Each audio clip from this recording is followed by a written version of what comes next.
Hello guys, welcome to Yanam Telugu world. ఇవాళ యానం వచ్చేసి గచ్చియకుట episode 1. స్టోరీలోకి వెళ్లే ముందు మర్చిపోకుండా లైక్, షేర్, సబ్స్క్రైబ్ అని కామెంట్ చేయండి. ఓపెన్ చేస్తే ఒక పాప తన బొమ్మ పాడైపోయిందని వాళ్ళ అమ్మకి చెప్తుంది. ఎంత మోసం! ఇప్పుడేగా దాన్ని కొన్నాం, కుట్టినా ఇంకా చండాలంగా ఉంటుంది, పడేసి కొత్తది కొనుక్కుందాం అని చెప్పి వాళ్ళ కూతురికి చెప్తుంది. కొంతమంది ఆ బొమ్మని చెత్తని పాడేస్తూ ఉంటారు. అక్కడే ఒక మిస్టీరియస్ వ్యక్తి చూస్తూ ఉంటాడు. కట్ చేస్తే సెక్యూరిటీ ఆఫీసర్ కి చెత్త గొడౌన్ లోంచి సౌండ్ వినిపిస్తూ ఉంటుంది. వెంటనే వెళ్లి చూస్తే అక్కడ ఒక అబ్బాయి చెత్త తీసుకుంటూ ఉంటాడు. ఆ సెక్యూరిటీ గన్ పెట్టి కదలకు అంటాడు. ఈ చెత్త ఏరేవాడు ఊరికే ఉంటాడా? చెత్త పట్టుకుని జగడమే అంటూ అతడు లెవెల్లో తప్పించుకుంటాడు. తినే మన హీరో రూడో, నేను దీన్ని పాడు చేయడం లేదురా బుర్ర తక్కువ ఎదవల్లారా అని స్టార్టింగ్ లో చూసిన డాల్ ని మళ్ళీ చూస్తాం. కట్ చేస్తే కొంతమంది అమ్మాయిలు నైట్ జరిగిన దొంగతనం గురించి ఎవరు చేశారా అనే డౌట్ తో మాట్లాడుకుంటూ ఉంటారు. తక్కువ జాతి వాళ్ళు చేసి ఉంటారు అని ఇంతలో వేరే వ్యక్తిని చూసి వాడే దొంగ అని మాట్లాడుకుంటారు. ఇక్కడ మనం ఒక ప్లేస్ లో ఉన్న రెండు ప్రాంతాలను చూస్తాం. పేదవాళ్ళు అంతా స్లమ్ లో ఉండటం చూస్తాం. సిటీలో అంతా రూడో దొంగతనం గురించే మాట్లాడుతూ ఉంటారు. ఇంతలో ఒక అమ్మాయి వచ్చి, నువ్వు మళ్ళీ ఆ చెత్తని తీసుకురావడానికి వెళ్ళావా అని కోపం పడుతుంది. ఈ అమ్మాయి పేరు శివ. నువ్వు దొరికితే వాళ్ళు ఏం చేస్తారో నీకు తెలుసు కదా, మళ్ళీ ఎందుకు వెళ్ళావు అని అంటుంది. డబ్బు ఉన్న వాళ్ళు అంతా విలువైన వస్తువుల్ని చెత్తలో పడేస్తున్నారు. వాళ్ళని చూస్తుంటే జాలేస్తుంది.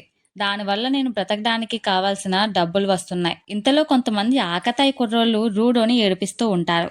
రూడో గ్లౌస్ నుంచి అండ్ తన నుంచి కంపు వస్తుంది అని, శివాని కూడా రూడో నుంచి దూరంగా ఉండమని, రూడో కూడా ఏదో ఒక రోజు వాళ్ళ నాన్నలాగానే ఎవరినైనా హత్య చేస్తాడు అని ఏడిపిస్తారు. రూడో కోపంగా ఒక్క చూపు చూడగానే భయం వేసి వెళ్ళిపోతారు. నువ్వు మీ నాన్నలా కానే కాదు, నువ్వు ఎవరినీ చంపవు, అది నాకు తెలుసు అని శివ అంటుంది. దెబ్బకి రూడో ముఖం ఎరిపెక్కిపోతుంది. ఇంతలో శివాకి ఆ డాల్ నచ్చుతుంది. నువ్వే బాగు చేశావా, నువ్వు చాలా గొప్ప వ్యక్తివి అని చెప్తుంది. ఈ ఒక్క బొమ్మ అమ్మడానికి కాదు అని రూడో తన ఫీలింగ్స్ చెప్పేలోపు శివ వాళ్ళ అమ్మ వచ్చి తీసుకుపోతుంది. ఆ అబ్బాయితో తిరగొద్దు అని అన్నానా అని అంటూ తీసుకెళ్ళిపోతుంది. చివరికి రూడో ఇంటికి వెళ్తాడు. రూడోని పెంచిన అతను ఈ ఒకటి మాత్రం అమ్మడానికి కాదు అని రూడోని ఏడిపిస్తాడు. తన పేరు రిక్టో. నీ మనసులో ఉన్నది ఇంకా బాగా చెప్పాలి. అది సరే గాని నైట్ ర్యాష్ రైడ్ గురించి మాట్లాడుకోవాలి. నువ్వు అలా చేయవలసిన అవసరం లేదు. మనమంతా కష్టాల్లో లేము. నువ్వు పెద్దయ్యే వరకు నువ్వు నా బాధ్యత. మనమంతా ఒక కుటుంబం అని చెప్పి రెక్టో అంటాడు. నేను నీకు రుణపడ్డాను అని ఇలా చేయడం లేదు. ఎవరో నన్ను వదిలేసినా నువ్వు నన్ను ఆదరించావు. కుటుంబ పెద్దగా నిన్ను గౌరవిస్తాను అంటాడు రూడో. నాతో అన్నట్టుగానే నీ ఫీలింగ్స్ని ఆ అమ్మాయి దగ్గర అనాల్సింది అని ఏడిపిస్తాడు రెక్టో మళ్ళీ. రూడోకి షూటింగ్లో తగిలిన దెబ్బలను చూసి రెక్టో కట్టుకడతాడు. రూడో చేతులు చిన్నప్పటి నుంచి బ్లాక్గా ఉండటం వల్ల ఎవరు రూడోని దగ్గరకు తీసుకునేవారు కాదు. అప్పుడే రెక్టో ఆ గ్లౌజుల్ని రూడోకి ఇస్తాడు. అప్పటినుంచి రూడో రెక్టో దగ్గరే పెరుగుతూ ఉంటాడు. రూడో ఆ డాల్ని శివాకి ఇవ్వడం గురించి మాట్లాడుకుంటూ ఉంటారు.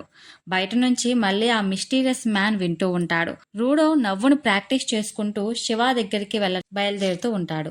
ఇంతలో ఒక వ్యక్తిని ఆ గోతులోకి పడేస్తారు. ఆ నల్లటి అగాధం నా తండ్రిని మింగేసింది. ఆ గోతులో పడిన వాళ్ళకి ఏమవుతుంది అనే డౌట్ వస్తుంది రూడోకి. ఇంతలో శివాని కలుస్తాడు. మనం ఏమన్నా తప్పు చేస్తే అందరినీ ఆ గోతులో వేస్తారు. నువ్వేమన్నా చేస్తే నీకు ఆగొయ్యే గతి అని అంటుంది. నువ్వు ఆ గోతులో పడటం నేను చూడాలని అనుకోవడం లేదు అని అంటుంది శివ. రెక్టో కూడా అదే అన్నాడు అని అంటాడు రూడో. ఎందుకంటే తను కూడా నేను ప్రేమిస్తున్నాడు అనగానే, తను కూడానా అంటే అని రూడో సిగ్గుపడతాడు. ఇది నీకు నచ్చకపోవచ్చు, కానీ ఇది నీ దగ్గర ఉంటేనే హ్యాపీగా ఉంటుంది అని శివాకి డాల్ని ఇస్తాడు రూడో. రూడో ఈ విషయాన్ని రెక్టోకి చెప్పాలని చెప్పి పరుగు పరుగున వెళ్తాడు. ఇంతలో ఆ మిస్టీరియస్ మాస్క్ మనిషి రెక్టో మీద కూర్చొని కత్తితో పొడుస్తూ చంపుతూ ఉంటాడు. రూడోని కూడా పొడుస్తాడు. ఆ మిస్టీరియస్ మాస్క్ వ్యక్తి బుక్ తీసుకుని పారిపోతాడు. రెక్టో రూడోని పిలిచి ఇక్కడి నుంచి పారిపో, వెంటనే పారిపో అని చెప్పిన రూడోకి ఏమీ అర్థం కాక పారిపోలేని పరిస్థితిలో ఉంటాడు. ఇంతలో పోలీసులు వచ్చి రూడో హంతకుడు అని రూడోని పట్టుకుంటారు. రూడోని కూడా ఆ గోతులో పడేయడానికి తీసుకువెళ్తారు. రూడో శివాకి నేను హత్య చేయలేదు అని చెప్తాడు. కానీ శివ నమ్మదు. ఆ డాల్ని అక్కడ పడేసి వెళ్ళిపోతుంది. మిగతా జనమంతా పడేయండి పడేయండి అంటూ అరుస్తారు. మిమ్మల్ని అందరినీ మళ్ళీ వచ్చి చంపేస్తా అందరినీ చంపేస్తా అంటాడు. ఇంతలో ఆ మాస్క్ మిస్టీరియస్ వ్యక్తి కనిపిస్తాడు. రోడోని ఆ లోయలో చాలా చెత్త ఉంటుంది. ఆ చెత్తలోంచి ఒక చెత్త రాక్షసి బయటికి వస్తుంది.